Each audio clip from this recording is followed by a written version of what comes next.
Get your headphones ready. This next story is intense. The sting of antiseptic usually drowns out everything else in this sterile clinic, even the whispers of privilege from the elite patients. But it couldn't mask the sharp crack of a palm against my cheek, or the rising bile in my throat that followed. I steadied myself against the IV stand, the ghost of that night 3 months ago flashing before me, the same night that changed everything. The world tilted. My mahogany skin burned. A hot, throbbing map of Na Young Lim's fury etched into my jaw. I forced a breath, counting the seconds to keep the darkness at bay. I was a professional, a woman who had survived the collapse of one empire already. I wouldn't break for this one. You incompetent, slow-witted girl. Na Young's voice was like shattered glass. She looked like a high-fashion executioner in her plum silk coat, her hair pulled into a knot so tight it seemed to sharpen the disdain in her eyes. Mr. Park is the key to the Busan merger. If he isn't lucid and stabilized by the time the board arrives, your career isn't the only thing that will be buried. Do you understand? My family's legacy hinges on this alliance, and you're standing here checking titration rates like a common clerk. She stepped closer, the suffocating scent of Chanel No. 5 and old money filling my lungs. She raised her hand again, her diamonds catching the sterile light.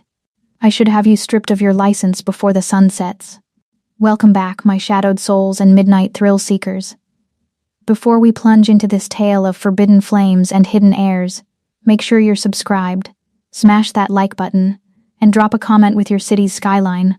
Let's map our global web of dark romance addicts. Your every tap, every share, fuels these stories of powerful passions and perilous secrets.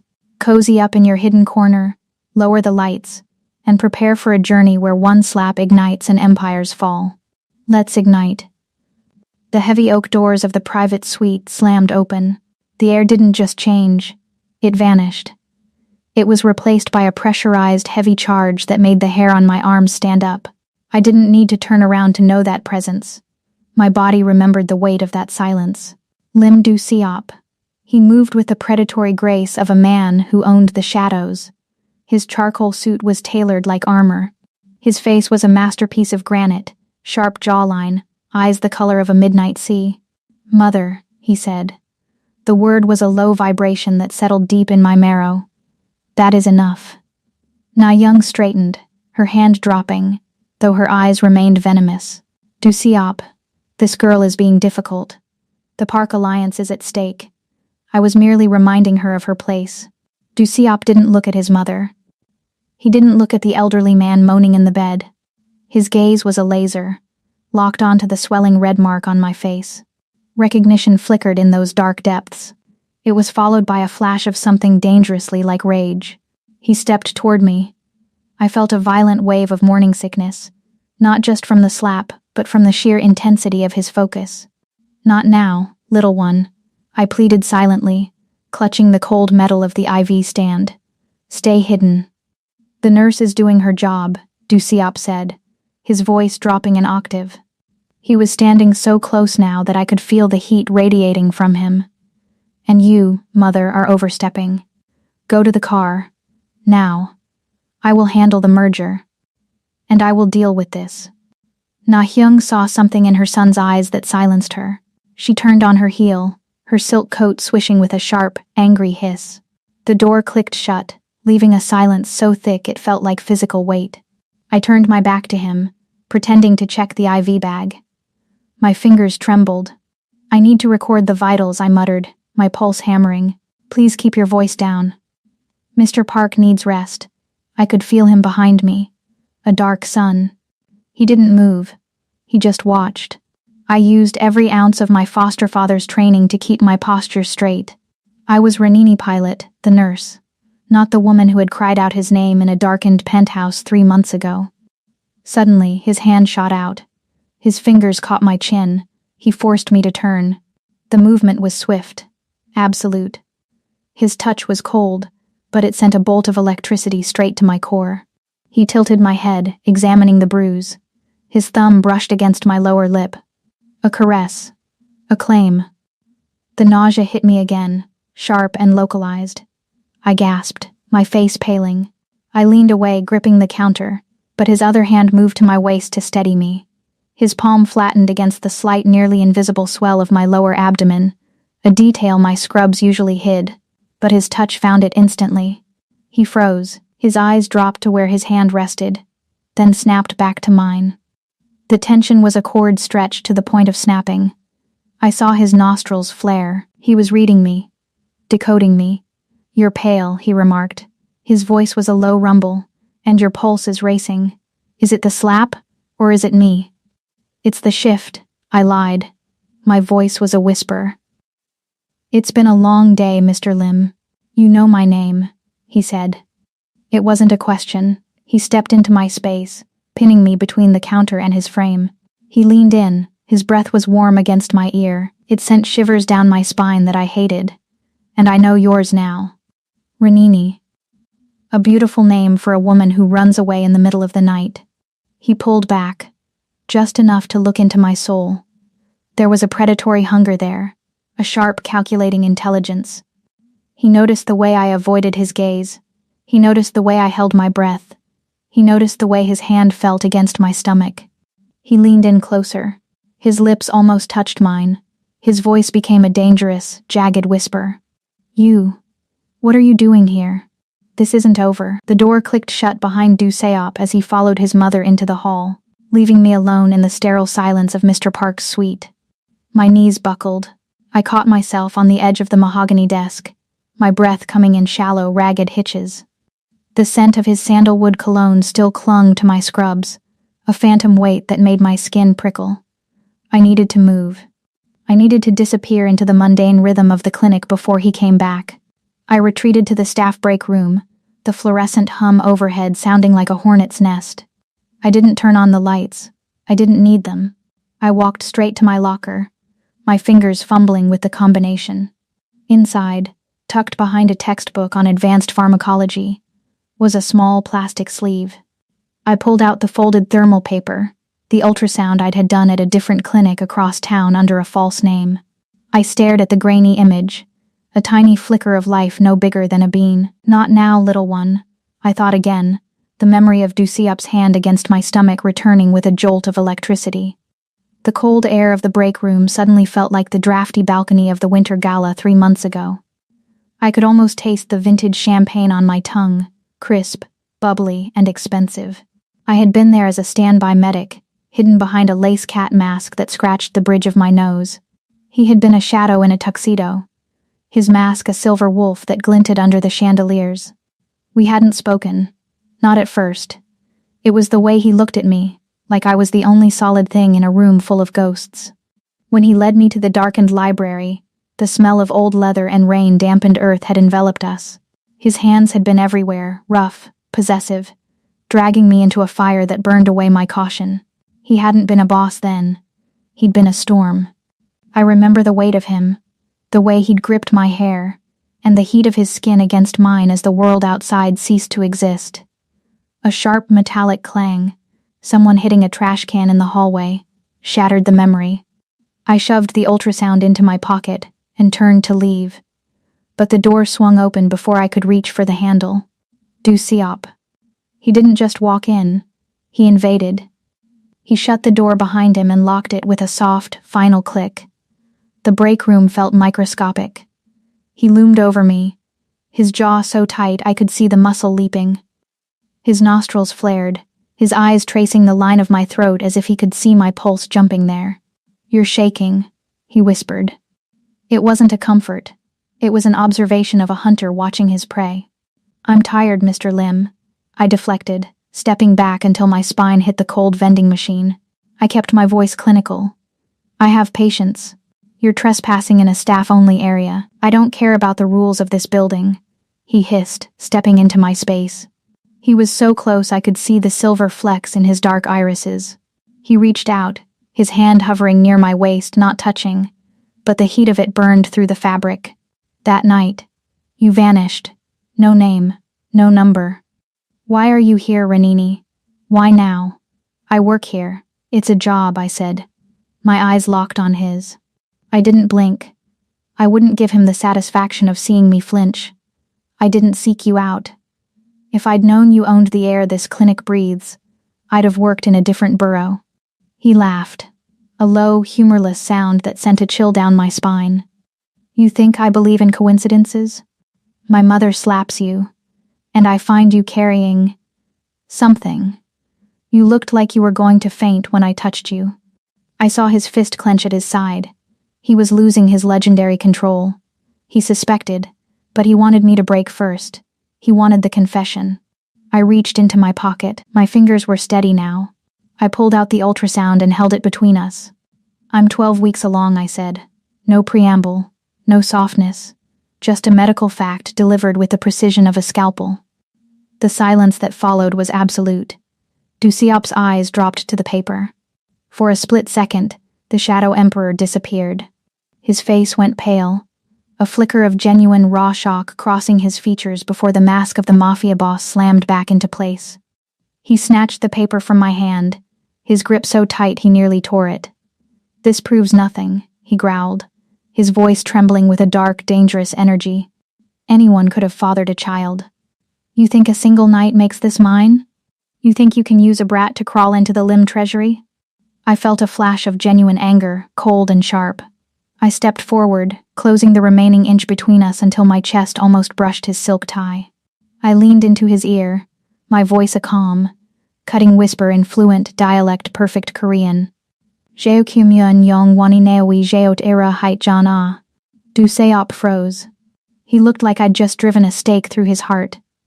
Those were the words he had whispered into the crook of my neck at the gala, in the height of our shared fever. That dream? I said it would be yours forever. A phrase too specific, too private to be a guess. How? He breathed, his eyes wide.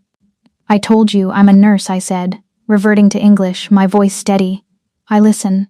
I remember. And I don't need your money, Dusiop. I only need you to stay away from us. Outside in the hallway, the sharp, rhythmic clack-clack-clack of high heels stopped abruptly just behind the door. I froze. I could hear a sharp, hissed intake of breath through the thin wood. Na young. Pregnant. It's yours. I could almost see her face through the door.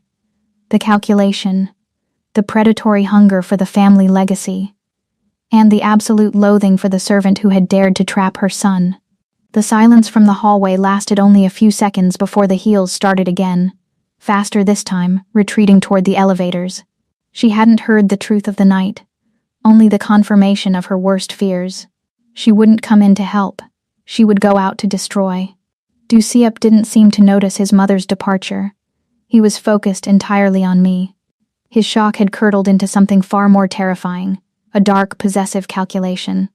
He lunged, his hand snaking out to catch my wrist.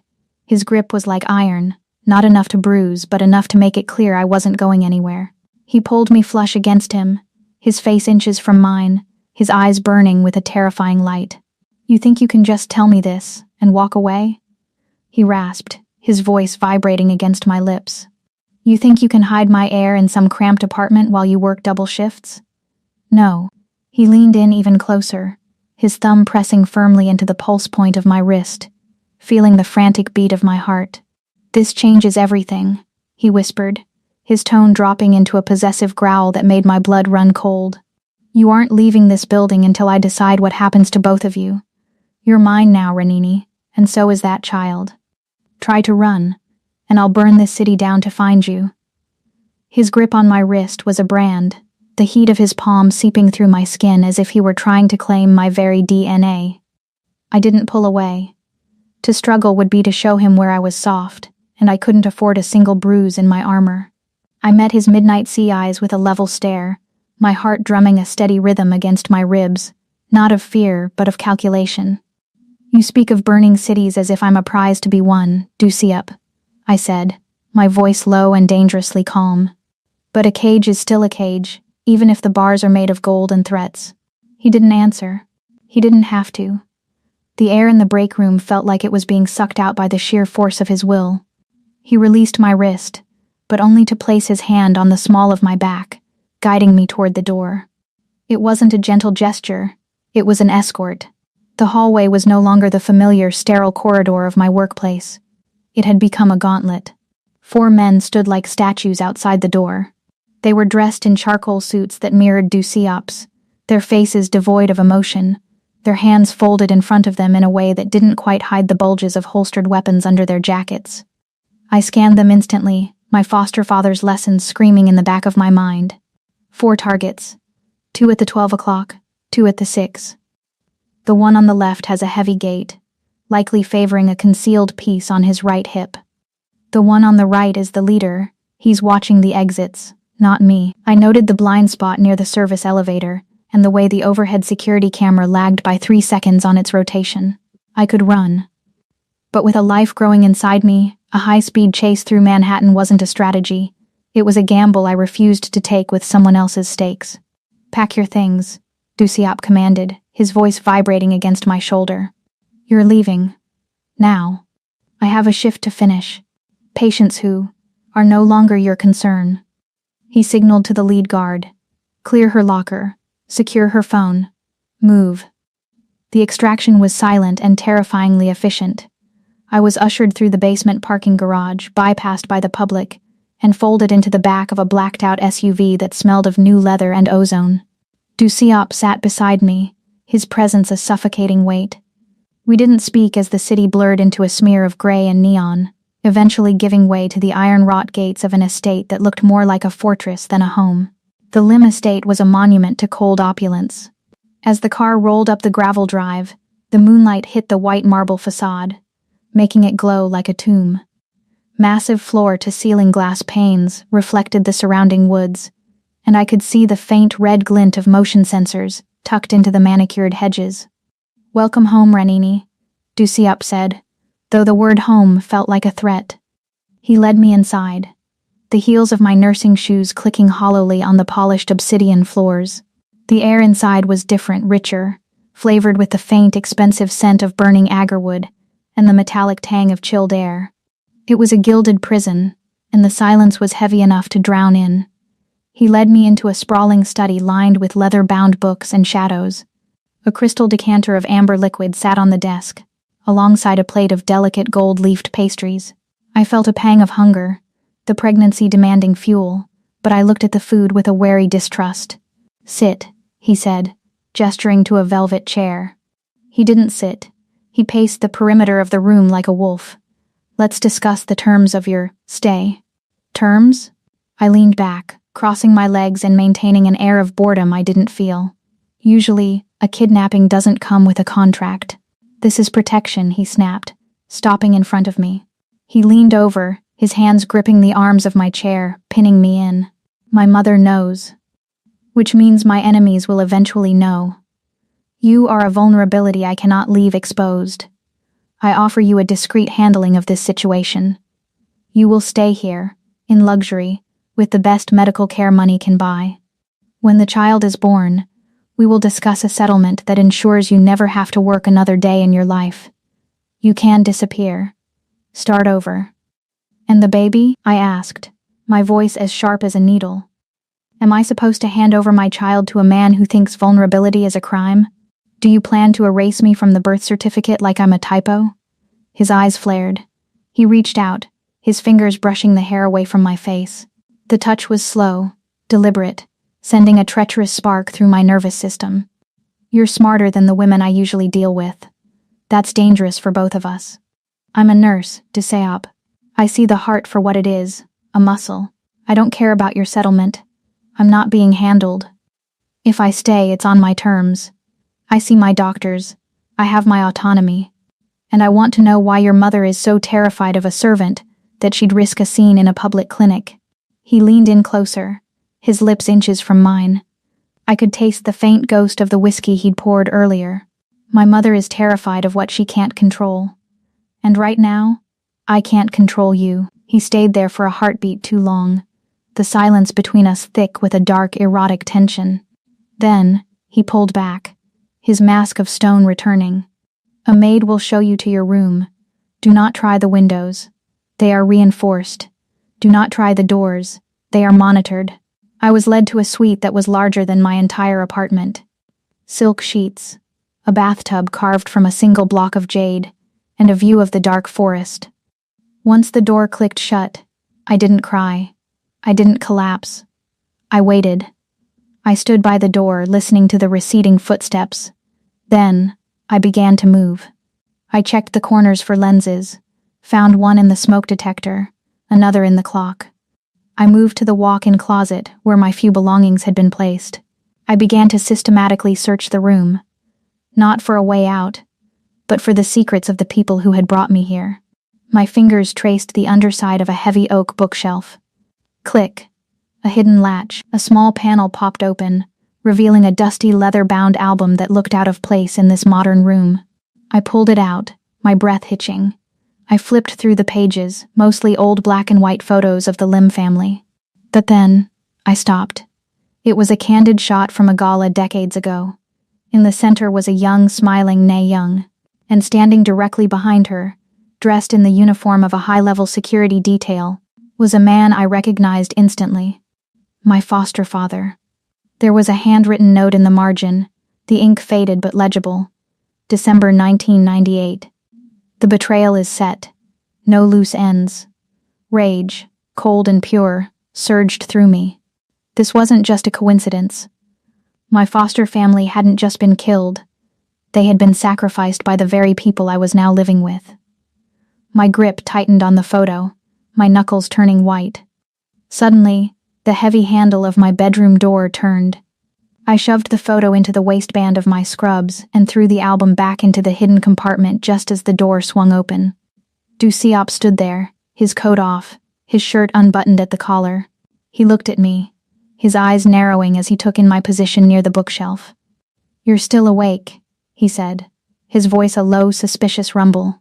He stepped into the room, his gaze sweeping over the furniture before landing on me. "What are you doing, Ranini?" I didn't move. The old photograph was a cold weight against the small of my back, tucked into the waistband of my scrubs. I could feel the jagged edge of the paper biting into my skin, a reminder of the blood already spilled for the secrets in this house. "The air is stagnant," I said, my voice as steady as if I were reading a patient's chart. I gestured toward the locked balcony door. "I'm a nurse, Dusiop. I'm used to movement, night shifts, and open windows. Being a bird in a gilded cage is giving me insomnia." He stepped further into the room, his presence dragging the shadows with him. He didn't look at the bookshelf. He looked at me. His gaze drifted down to my hands, which I had clasped in front of me to hide the tremor of adrenaline. He reached out, his fingers cool and smooth, save for the faint, hard ridges of scar tissue across his knuckles, brushing against my palm. My hands were a map of a different life, calloused from years of tightening bandages, scrubbing in, and the repetitive friction of medical tape. The contrast was a jolt, my rough working world reality against his polished, lethal luxury. "Go to sleep, Ranini," he murmured, his thumb tracing the line of my lifeline. "Tomorrow you dine with the family. Try to look less like a captive and more like a guest. For your own sake." The dining room the next evening was a masterclass in psychological warfare. The table was a river of dark mahogany, laid with silver that caught the light like whetted blades. In the center, the spread was traditional and overwhelming. The steam from the kimchi jjigae carried a sharp, fermented heat that usually made my mouth water, but today it felt like a suffocating cloud. Galbi sizzled on a porcelain platter, the sweet, salty scent of soy and pear mingling with the bitter aroma of several banchan dishes. Na Young sat at the head, draped in cream-colored silk that made her look like a pearl carved from ice. She hadn't looked at me once, since I sat down. "Duseop," she said, her voice cutting through the clink of silver. "The park merger is finalized, but the board is whispering. They don't understand why you've brought a distraction into the house." "She is not a distraction," Duseop replied, his voice a low warning. He was dismantling a piece of grilled mackerel with surgical precision. Na Young finally turned her gaze to me. Her eyes were chips of flint. A low-class outsider playing at family, she spat. Her English perfect and cruel. "You think because you carry a limb, you belong at this table? Your kind is a temporary necessity, nothing more. You have the soot of the streets on your skin, and no amount of my son's protection will wash away your heritage." The insult was a physical blow, layered with a venom that went deeper than just my profession. It was about the mahogany of my skin, the history she thought I lacked, and the purity she thought she was defending. The bile rose in my throat, not from the pregnancy this time, but from a decade of suppressed ghosts. I laid my chopsticks down with a soft clack. Naiga eodaseo wat noon ji dong sin imwol and dago, I said. What do you think you know about where I come from? The silence that followed was deafening. Na Young's glass stopped halfway to her lips. Du Siop's grip on his knife tightened. I didn't stop. I leaned forward, my voice dropping into a flawless, soul-inflected dialect that carried the weight of a knife edge. Dang sin doli be sin hansa ramdolo najik do gioke. Ne young abeo gineon igamunol we happy reol hio liot jiman. Dang sin unjo reol so rigi keo reom beo rioteo. I still remember the people you betrayed. My foster father bled for this family, but you threw him away like trash. You speak? Na Young stammered, her face turning a ghostly shade of gray. I speak many things, I said, reverting to English, my heart thundering. I was raised by a man who served the limbs loyally, until someone decided he was a loose end. I am not an outsider. I am the consequence of your past. Du Siop stood abruptly, his chair scraping the floor. Dinner is over. He grabbed my upper arm, not painfully, but with an urgency that brooked no argument, and hauled me toward the library. He slammed the door, pinning me against a wall of leather-bound volumes. The smell of old paper and his sandalwood cologne enveloped me. Who were you? He rasped, his face inches from mine. His hands moved to my face, his thumbs pressing into my cheeks. Who was your father?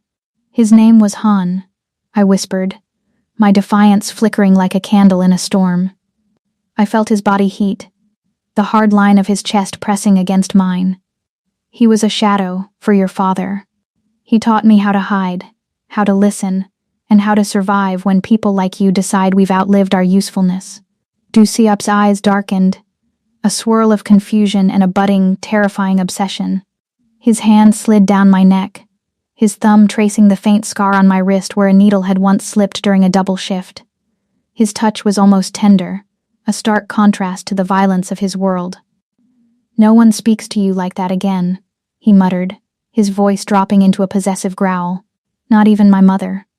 If you are who you say you are, you're even more valuable than I thought. He leaned in, his forehead resting against mine. For a second, the predator was still. I could feel the vulnerability he tried so hard to mask. I spent months looking for the woman from the gala. I didn't realize I was looking for a ghost from my own childhood. His phone buzzed on the mahogany desk behind him. The vibration sounded like a gunshot in the quiet room. Du Siop stiffened. He stepped back, the warmth of his body vanishing, replaced by the cold air of the library. He picked up the phone, his face hardening into a mask of stone as he read the message. Is there a problem? I asked, my nursing instincts sensing the shift in his vitals. Ji-hoon, he said, his voice like dry ice. He's asking about the new complications at the estate. He's moving faster than I anticipated. He looked at me then, really looked at me, with a protective fury that made my breath catch. He moved back toward me, his hand catching the back of my neck and pulling me into his space once more. You're not leaving this house, he whispered, his eyes scanning the dark windows behind me as if expecting a bullet. Not until I know exactly who wants you dead. And Renini? If anyone tries to take you, or the heir, I'll show them why they call me the Shadow Emperor. I looked past his shoulder. In the reflection of the glass, I saw a faint, momentary flash of light from the tree line, the lens of a camera, or a scope. We weren't just being watched. We were being hunted. The flash of light from the tree line wasn't a trick of the moon. It was a countdown. Du Siop's hand was still firm on my neck, his thumb tracing my jaw, when the world shattered. A silent, high-velocity round punched through the library's reinforced glass. The pane didn't just break. It spiderwebbed into a million crystalline teeth before collapsing inward. Down. Du Siop roared. He didn't just push me. He shielded me with the full weight of his body as we hit the obsidian floor. The smell of ozone and pulverized stone filled the air. My shoulder barked in pain, a shallow graze from a glass shard or a ricochet. Warmth bloomed through my sleeve. Blood. Shadows detached themselves from the darkness beyond the terrace. 3 men, black tactical gear. suppressed submachine guns. They moved with the synchronized lethality of professional cleaners. "Stay behind the desk," Dusiop commanded. He drew a sleek, matte black pistol from a holster I hadn't even seen, his movements a blur of practiced violence. I didn't just hide. I was a nurse. I was trained to triage chaos. My eyes swept the room. My medical bag was on the side table, but it was too far. I looked at the desk. A heavy crystal paperweight. A fountain pen. A bottle of high-proof rubbing alcohol I'd used to clean his mother's contamination from my skin earlier. Glass exploded again. Dusiop fired back, 2 precise shots that dropped the first intruder mid-stride. But the other 2 were flanking. One kicked through the remaining glass, his weapon leveled at Dusiop's head. I didn't think. I acted. I grabbed the alcohol bottle and the heavy silver lighter from the desk. I flicked the flame and hurled the bottle at the lead attacker's feet. It shattered. A wall of blue fire erupted between us. The man hissed, instinctively shielding his face. That second of distraction was all I needed. I lunged from behind the desk, not with a gun, but with a 10cc syringe I'd kept in my pocket for my own vitamin shots. I didn't aim for his vest.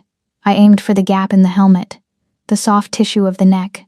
I slammed the needle home and depressed the plunger, injecting a massive air bolus directly into his carotid. He gasped, his eyes widening in a frantic, suffocating panic as the air hit his brain. He crumpled, his weapon clattering to the floor. "Renini, move." The third man was on us. He lunged at Dusiop with a serrated combat knife. They locked arms, a brutal dance of muscle and bone. I saw the blade bite into Dusiop's side, a dark stain spreading across his white shirt. I grabbed an IV pole from the corner, a relic from the previous owner's home care setup. I swung it like a staff, the heavy base catching the assassin in the temple with a sickening crack. He faltered. Dusiop didn't hesitate. He jammed his thumb into the man's windpipe and fired a single round into his chest. Silence returned, heavy and thick with the scent of cordite and burnt silk. "Are you hit?" Dusiop wheezed, clutching his side. His face was ghostly pale in the firelight.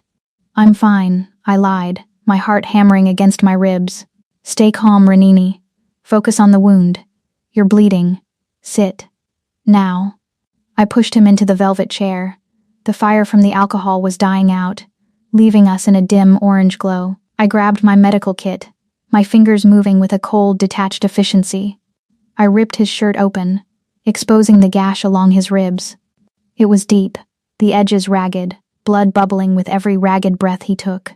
"You're a lunatic," he rasped, watching me as I doused a gauze pad in antiseptic. "You attacked a professional hitman with a syringe." "I'm a nurse," I muttered, my hands steady as I began to clean the wound. "We're used to people trying to kill us. They're usually just elderly and confused." I began to stitch. The needle slid through his skin, a slow, intimate rhythm. I felt the heat of his body, the way his muscles jumped under my touch. His eyes never left my face. The air between us shifted from the adrenaline of death to a heavy, sultry tension. "Why didn't you run?" he whispered. His hand reached out, his fingers, stained with his own blood, tracing the cut on my shoulder. "You could have used the chaos to disappear." "I don't leave my patients," I said, looking up. Our faces were inches apart. I could smell the iron of his blood and the sandalwood of his skin. "And I don't leave the father of my child." He leaned in, his breath warm against my lips. "This empire is cursed, Renini. Everything I touch turns to ash. My father, my brother. They all paid the price for this throne. Why would you want to be part of this?" "I'm already part of it," I whispered, my thumb lingering on his jaw. "I was born into the shadows you inherited. We're just 2 ghosts trying to find a haunting ground." His hand tightened on my waist, pulling me closer. The stitches were done, but neither of us moved. The world outside didn't exist. There was only the heat of him and the pulse in my throat. He leaned in, his lips brushing mine in a promise of a kiss that was interrupted by a sharp ping from the laptop on the desk. Security alert. I pulled back, my nursing brain clicking back into gear. I grabbed the laptop to check the external cameras, but my eyes caught a flickering window in the background. An encrypted directory. My foster father hadn't just taught me medical skills, He'd taught me that information was the only true currency. I saw a file labeled Project Juan Mayong, the same name I'd seen in the old photograph. "What are you doing?" Dusiop asked, his voice low and dangerous. Checking the perimeter, I lied, my fingers flying across the keys. I saw the password prompt, a simple alphanumeric cipher. I thought back to the photograph. December 1998. I typed 121998 betrayal. The folder spiraled open. My breath hitched. It wasn't a security log. It was a series of wire transfers and memos dated 15 years ago. One stood out, a digital copy of a handwritten order. Target: Han. Reason: potential leak regarding the Busan shipment. Executioner: J.H. Ji-hoon. The man who was currently Duseop's right hand had murdered the only father I'd ever known, and he'd done it on the orders of the Lim family. Renini, Duseop's voice was right behind my ear, cold as a winter grave. I looked up. He was standing over me, his hand resting on the hilt of his discarded knife. He wasn't looking at the cameras. He was looking at the screen. He saw the name. He saw the order. "You shouldn't have looked at that," he said, his voice a flat, terrifying monotone. Beyond the library door, the sound of heavy footsteps echoed, not his guards. These were faster, more aggressive. The alarm on the screen turned red. Interior breach, Sector 4. "He's already inside," I whispered, meeting Duseop's eyes. "Ji-hoon isn't waiting for the shadows anymore." Duseop grabbed my arm, his grip possessive and fierce. "Then we finish this tonight. But if you ever lie to me again about what you're looking for, I won't be so gentle." The footsteps outside the library door didn't herald a second wave of assassins, but a more insidious kind of executioner. Two of Duseop's elite guards filled the doorway, their expressions masks of professional shame as they secured the perimeter. The breach in Sector 4 had been a diversion, a calculated play to keep us pinned while the true blow was prepared. Duseop didn't release my arm. His fingers remained a vis, his gaze fixed on the screen where the evidence of his family's sins lay bare. The silence in the room was agonizing, a heavy, airless vacuum. I could feel the heat of his anger radiating off him, but beneath it was something colder, the sound of a man realigning his world to include me as a threat. "The breach is contained, boss," the lead guard rumbled. "And your mother? She's waiting in the grand salon. She says it's urgent." Duseop looked at me then, his eyes like scorched earth. "It always is." The grand salon was a cathedral of ivory and gold, the air smelling of expensive wax, and the lingering scent of Na Young's floral perfume. She was standing by the fireplace, her back to us, staring at a portrait of a Lim ancestor. When she turned, she wasn't the frantic woman from the clinic. She was a queen preparing to sign a death warrant. On the low marble table sat a stack of high-gloss printouts and a burner phone. "You've been distracted, Duseop," Na Young said, her voice a calm, rhythmic pulse. "By your guilt, by your lust, and by the viper you've invited into our nest." Duseop walked to the table, his movements stiff from the fresh stitches I'd just placed in his side. I followed, my hand instinctively resting on my stomach, a protective shield for the only thing in this house that was truly mine. He picked up the first photo. It was grainy, taken from a high angle. It showed me in a dark alleyway behind the clinic, handing a thick envelope to a man whose face was partially obscured. The timestamp was from 3 nights ago. The next page was a bank statement, a secret account in my name, showing a wire transfer of $500,000 from a holding company linked to the rival Kim syndicate. I found the phone in her locker at the clinic before we moved her. Na Young continued, her eyes never leaving mine. "She's been selling our security protocols. That breach tonight, that wasn't a failure of our men. It was a roadmap provided by the mother of your child." Duseop's face went white, the kind of white that precedes a blizzard. He looked at the photo, then at the bank statement, his jaw tightening until I thought the bone might snap. He turned to me, his voice dropping to a lethal, agonizing whisper. "You played me. You used the baby as bait to get into this house. You looked at my scars and saw a weakness to exploit." The heartbreak in his voice was a physical weight. I felt the floor fall away. I had spent my life reading people, reading vitals, reading the truth in the silence between heartbeats. I saw the wall of ice closing over him, sealing away the man who had almost kissed me an hour ago. Look at the metadata du Siop, I said, my voice thin but sharp. I didn't beg. I didn't cry. Look at the shadows in that photo. I stepped forward, reaching for the printouts. He jerked them away, his eyes flashing with a possessive, wounded fury. Don't touch them.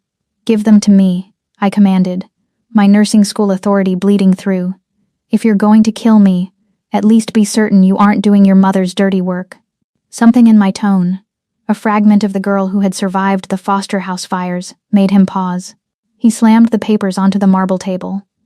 I leaned over them, my mind racing. I wasn't just looking at the image. I was decoding the architecture of a lie. I saw the pixel artifacts around the edges of my hair, a classic sign of a composite. But it was the bank statement that held the true secret. I traced the transaction ID. It was an alphanumeric string that seemed random to the untrained eye. But I had been raised by a man who communicated in ciphers.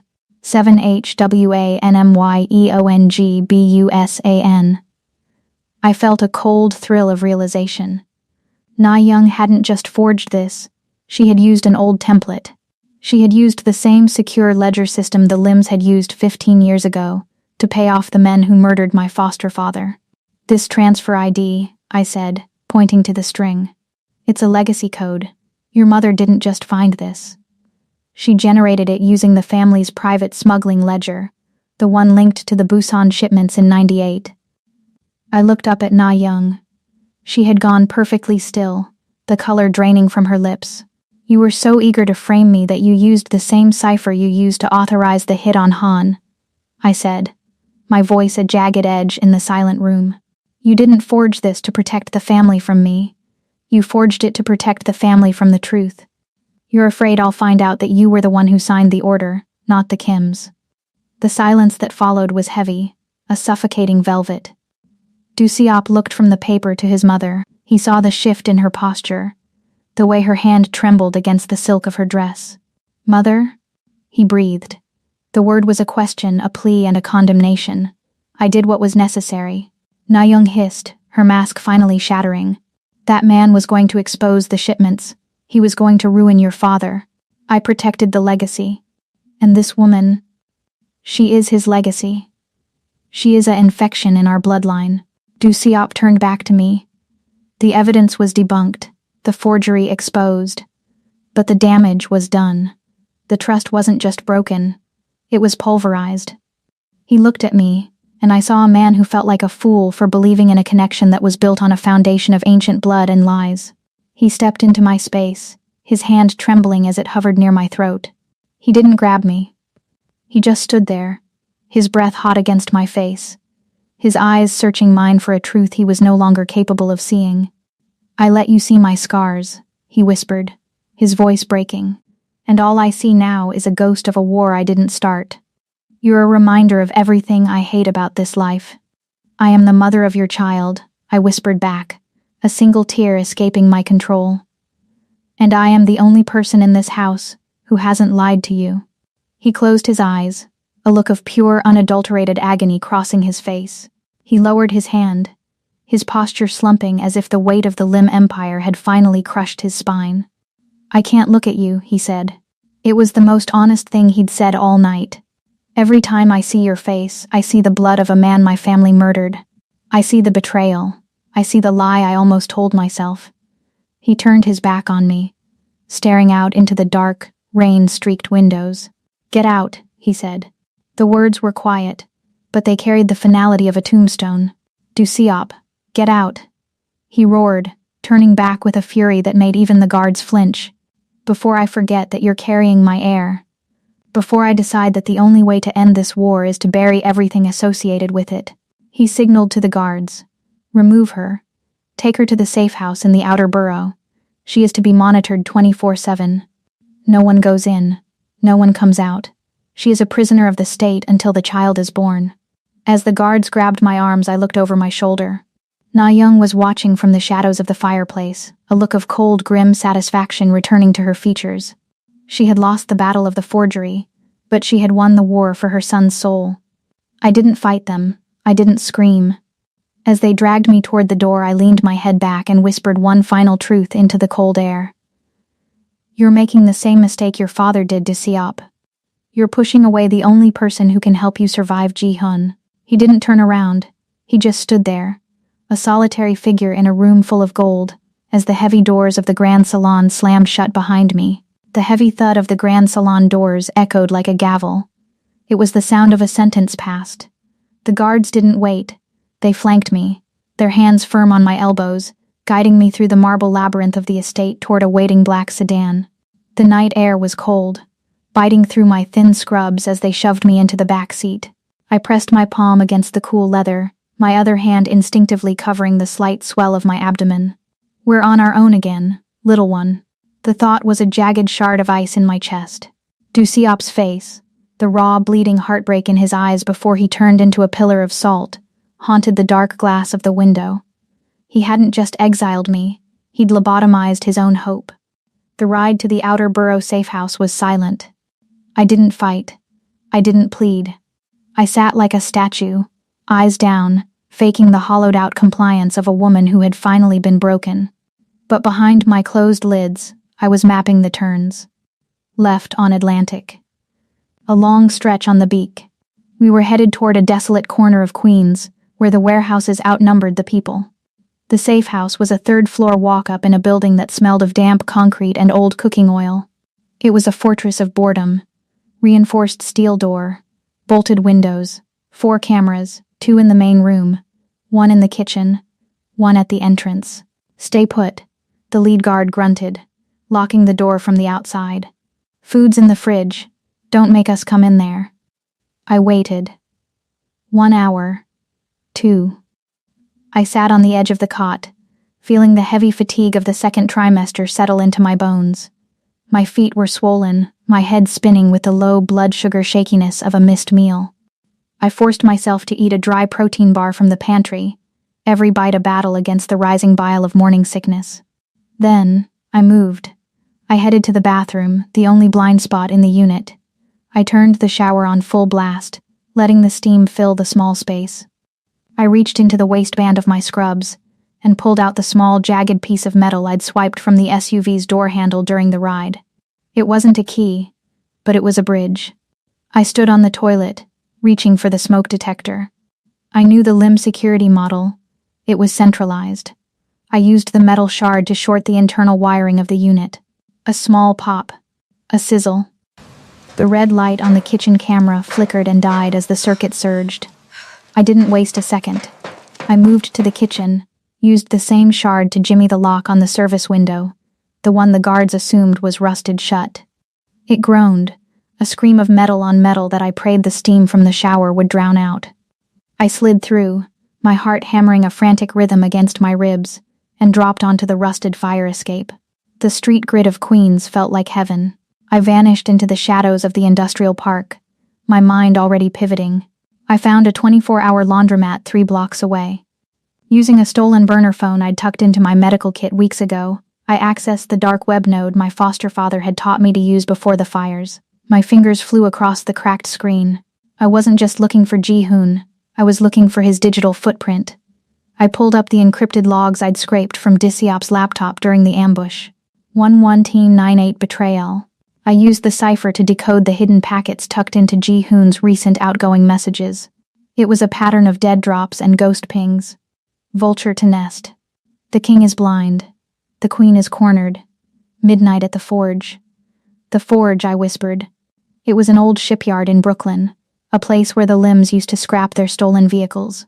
But I couldn't go alone. I needed a ghost. I sent a coded message to a number I'd memorized 10 years ago. A string of prime numbers followed by the medical code for emergency transfusion. 2 hours later, I was standing in a rain-slicked alleyway in Red Hook. A shadow emerged from behind a stack of shipping containers. He was older now, his hair silvered and a deep scar running from his temple to his jaw, but the way he held his silenced Glock was unmistakable.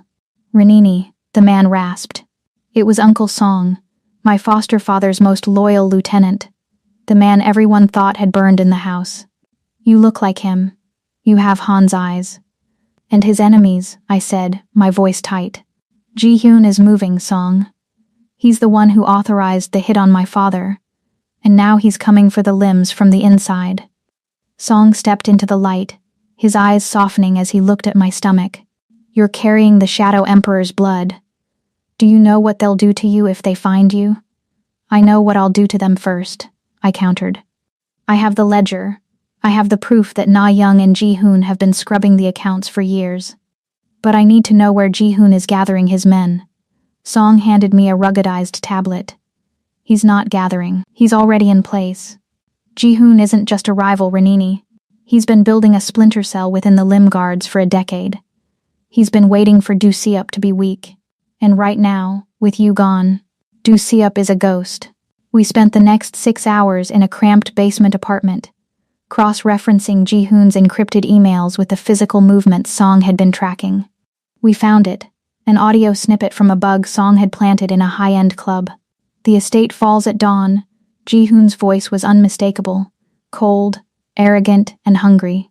Kill the mother. Bring the brother to me. I want to see the light go out in his eyes myself. I felt a cold shiver of terror, not for me. For Du Siup. For the man who had thrown me away to protect a legacy that was already rotting from the inside. We have to warn him, I said, standing up. My back ached, and a sharp cramp in my side made me gasp. I leaned against the table, sweat beading on my forehead. You're in no condition for a siege, child, Song warned, catching my arm. I'm the only one who can get past the perimeter, I said, gritting my teeth through the pain. I know the blind spots. I know the codes, and I have the evidence that will turn his own men against him. I looked at the tablet one last time.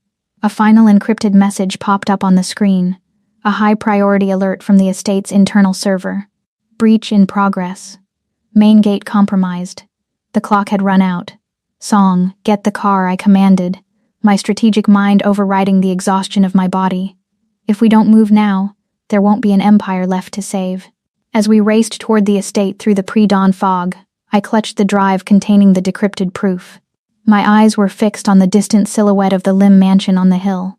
Small flashes of orange light, muzzle flares, began to dance across the horizon. The siege had begun, and the Viper was already at the throat of the king. The tires of Uncle Song's sedan screeched as we hit the dirt path behind the estate. The horizon was bleeding, not with the sun, but with the orange teeth of muzzle flares. The air smelled of wet earth and cordite. My lungs burned. My stomach felt like a knot of iron. I can't go further, Song rasped, gripping the steering wheel. The perimeter sensors are active. If I cross, they'll launch a drone strike on this vehicle. I know the blind spots, I said, checking the flash drive tucked into my boot. Stay close. If I'm not out in 20 minutes, burn the evidence to the cloud. I rolled out of the car before it even stopped. I moved low, my nursing scrubs replaced by a dark tactical jacket Song had scavenged. I hit the tree line. My foster training flared to life, a cold, sharp instinct. I ignored the cramping in my womb. Just a little longer, baby. We're finishing this. I reached the western wall. Sector 7. The camera here lagged 3 seconds every minute during its thermal sweep. I counted. 1, 2, 3. I vaulted the stone, my fingers catching the ledge, my breath hitching as I hauled my weight over. I dropped into the shadows of the rose garden. The estate was a slaughterhouse.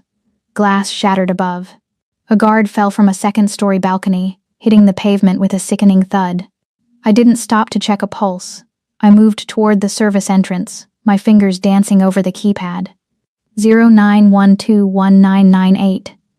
The date of the betrayal. The code worked. The door hissed open. I ran through the servants' tunnels, the sound of heavy gunfire echoing through the vents. Bullets chewed marble somewhere in the grand salon. I emerged into the library, the site of our last kiss and our first war. Du Siup was there. He was behind the overturned mahogany desk, his charcoal suit shredded, blood matting his hair. He was down to his last magazine. 2 of Ji-hoon's men were closing in from the terrace, their silencers spitting puffs of gray smoke. Du Siup, I screamed. He spun, his eyes wide with a mixture of shock and hallucination. I didn't wait. I grabbed a fire extinguisher from the wall and hurled it at the lead attacker's feet. I fired my stolen pistol, not at the man, but at the canister. The explosion of white chemical foam filled the air. The attackers coughed, blinded. Dusiop moved like a ghost through the haze. 2 shots, 2 bodies hitting the floor. He lunged for me, pinning me against the wall, his hand trembling as it hovered over my face. You were supposed to be safe. Why are you here? Jaehoon isn't a rival, Dusiop. He's the architect. I pulled a burner device from my pocket, wired into a portable signal booster Uncle Song had built. I have the proof. I'm going to show his men who they're really dying for. I hacked the estate's internal radio frequency. It was a simple override, a bypass I'd found in the encrypted files. I hit play. Jihoon's voice exploded over every guard's earpiece and the estate's intercom system. The king is blind. Kill the mother. I want to see the light go out in his eyes myself. Then, the ledger shifted across the screens in the security hub, digital proof of Jihoon selling limb shipments to the Kims for a decade. The gunfire outside sputtered, hesitated. He sold us out. A voice screamed over the comms. Jihoon is a rat. He's more than a rat. A new voice boomed. The library doors were kicked off their hinges. Jihyun stepped in, flanked by 4 die-hard loyalists. He looked at the screens, a sneer curling his handsome, cruel mouth. He didn't look like a man defeated. He looked like a man finally stepping out of a costume. You always were too smart for your own good, nurse, Jihyun hissed, leveling his weapon at my chest. Dusiop stepped in front of me, shielding my body with his. It's over, Jihyun. Your men won't follow a traitor. My men? Maybe not. Jihyun laughed, a jagged, hollow sound. But what about your family, brother? Or should I say, our mother? The air in the room froze. Na Young emerged from the hallway behind Jihoon, her face a mask of ancient, suppressed grief. She wasn't a captive. She was a woman facing a ghost. Jihoon, she whispered, her voice breaking. Please, not like this. Brother? Dusiup's voice was a ragged thread. What is he talking about? The bastard son, Jihoon spat, his eyes burning with a lifetime of resentment. The one you tucked away in the shadows of the foster system, mother. The one you sacrificed to make sure Duseup's claim to the throne was pure. You didn't just kill Han's family to hide a leak. You killed them to hide me. The revelation hit like a physical blow. The foster house. The fires. It wasn't just business. It was a mother erasing her mistake. Na Young had hidden Jihoon in the same underworld where I was raised, never realizing the monster she was creating would grow to consume her perfect son. I did it for you, Dusiop. Na Young sobbed, her silk dress stained with soot. To protect the legacy. You created a war, I snapped, my hand tight on Dusiop's arm. I could feel his heart hammering against his ribs. A frantic, wounded beat. You fed your children to the wolves and wondered why they came back with fangs. Jihoon's face twisted. He was done talking. The weight of decades of exile and hatred peaked in his trigger finger. Enough legacy. I'm taking what was mine from the start. He raised his gun, aiming directly at Duseop's head. No. Na Young shrieked. She lunged forward, not toward Duseop, but toward Jihoon, her hands grasping for the weapon of the son she had abandoned. A shot rang out, a deafening singular crack that echoed through the library. Na Young crumpled. The plum silk of her coat bloomed with a sudden, violent red. She had taken the bullet meant for her heir, her body falling between the 2 brothers she had torn apart. Mother. Duseop roared.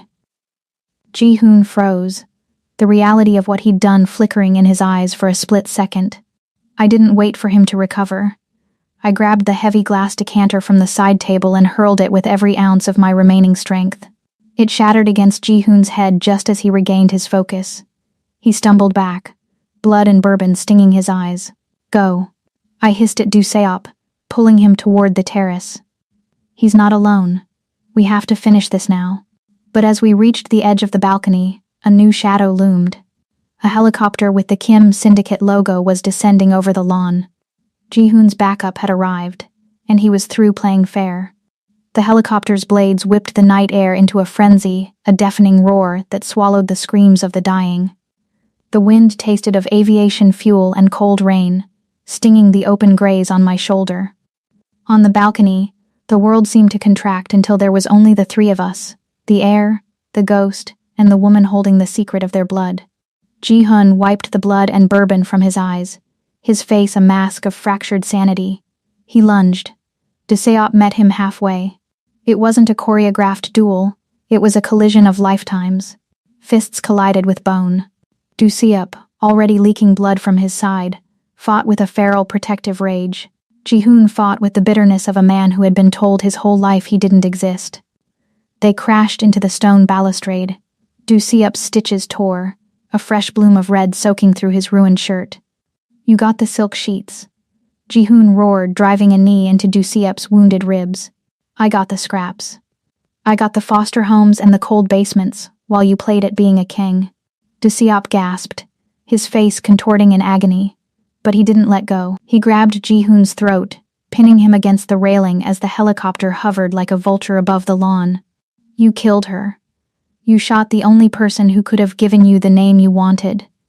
She shot herself the day she gave me away." Ji-hun screamed back. I watched them, my heart thundering against my ribs. My hand was flat against my stomach, shielding the life inside me from the vibration of the rotor wash.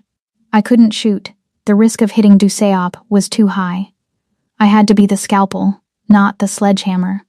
I reached into my tactical jacket, my fingers finding the heavy-duty sedative I'd swiped from the clinic's restricted stock. Etomidate. Fast-acting. Paralytic at high doses. I palmed the syringe, the needle glinting in the rhythmic flash of the helicopter's searchlight. Timing is everything, Ranini. Wait for the opening. A low, wet cough sounded from the doorway. Na Young was crawling. Her plum silk coat was a rag of crimson, her fingers dragging across the stone as she forced herself toward her sons. She looked small. She looked human. The untouchable matriarch was gone, replaced by a dying woman trying to reach her children. "Stop," she wheezed.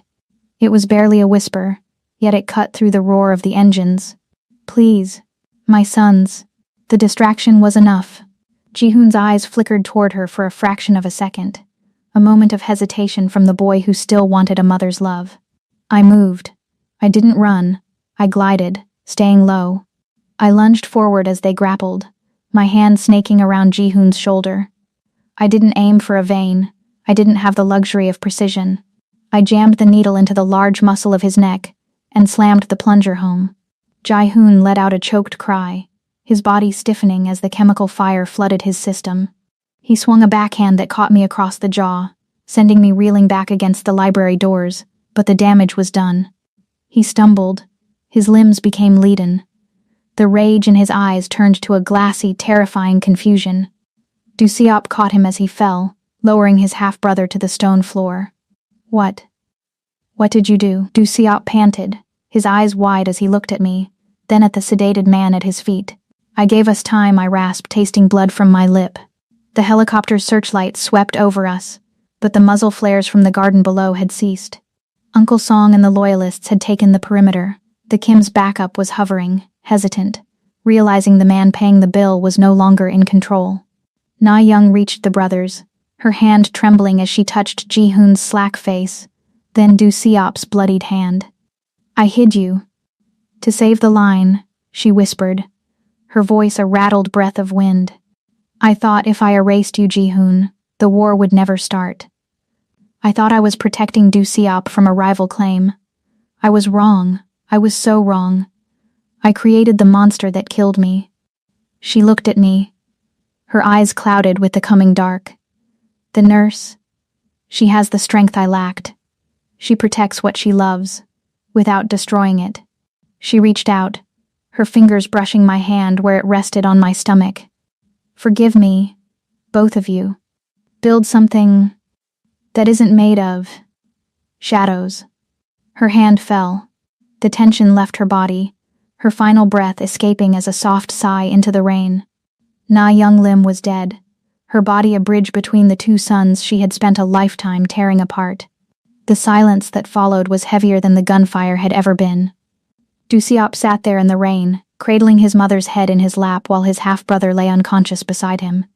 He looked up at me, his face a map of grief, exhaustion, and a dawning, terrible clarity. "He's my brother," Dusiop whispered. "He's a murderer," I said, stepping forward to kneel beside him. I placed my calloused hand over his scarred knuckles. "But he's also a product of this house. We don't execute him, Dusiop. That's the old way. We give him to the authorities with the evidence I found. We choose justice. For the baby. For the future."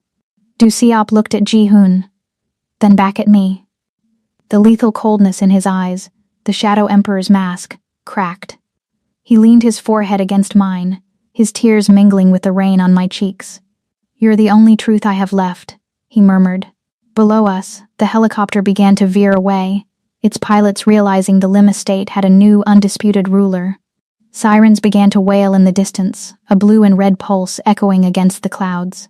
The guards who had switched sides stood at the balcony doors, their heads bowed in a silent oath of loyalty.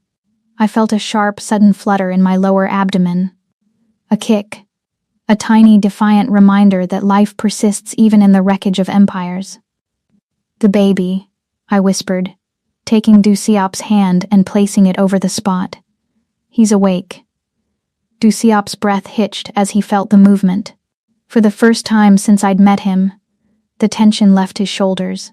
He pulled me into his chest, holding me as if I were the only thing keeping him anchored to the earth. The first gray light of dawn began to creep over the horizon, bleeding into the smoke and the rain. The estate was a ruin. The legacy was a lie. But as the sun broke through the fog, I realized we weren't just survivors. We were the architects of what came next. The smell of gunpowder and wet marble has long since been replaced by the scent of lavender and fresh ginger tea. The Lim estate is no longer a tomb of secrets, it is a fortress of life. Sun-drenched and vibrant, the nursery windows are open, letting in the brisk New York spring. I looked down at the twin bundles in my arms, Hana and Jun. One has Dusiop's intense midnight gaze. The other has the mahogany warmth of my skin. They are the living bridge between two bloodlines that once tried to annihilate each other. The inventory reports are mismatched. "Mrs. Lim," a voice grumbled from the doorway. It was Chairman O, an old guard associate who still smelled of tobacco and patriarchal doubt. Perhaps the numbers are too complex for a domestic transition. I didn't even look up from Jun's sleeping face. "The mismatch isn't in my math, Chairman. It's in the offshore account you opened in the Cayman Islands last Tuesday to skim the Busan shipping dividends. I've already rerouted the funds to the estate's security trust. Try it again, and I won't just take your bonus, I'll take your seat." The silence that followed was delicious. He scurried away, realizing that the nurse was the one who had rewritten the Empire's encryption from the ground up. I don't just heal the man, I protect the kingdom. A pair of strong, familiar arms wrapped around my waist. Dusiop pressed a kiss to the crown of my head, his scent of sandalwood and expensive ink grounding me. He slid a box onto the table. Inside was a ring, a deep honey gold band set with a raw, uncut black diamond and a vibrant green jade. "The diamond for your strength," he whispered, his voice like velvet over steel. "The jade for the heritage we share. Stay with me, Ranini. Not as a guest or a ward, but as my equal. My wife." I turned in his arms, the ring catching the light of the new dawn. I thought back to that sterile clinic, the sting of Na Young's palm, and the rising nausea of a secret that felt like a death sentence. "One slap," I murmured, pressing my lips to his. She thought she was putting me in my place. She didn't realize she was sparking the fuse of our empire. He smiled, a rare, genuine curve of his lips that reached his eyes. "Let them try to strike us again. We're ready." I looked out over the sprawling lawn where the grass had finally grown over the scars of the siege. We are the architects. And this legacy is finally ours. Best story ever. She's a bad sister. I love this story. I'm listening to it twice.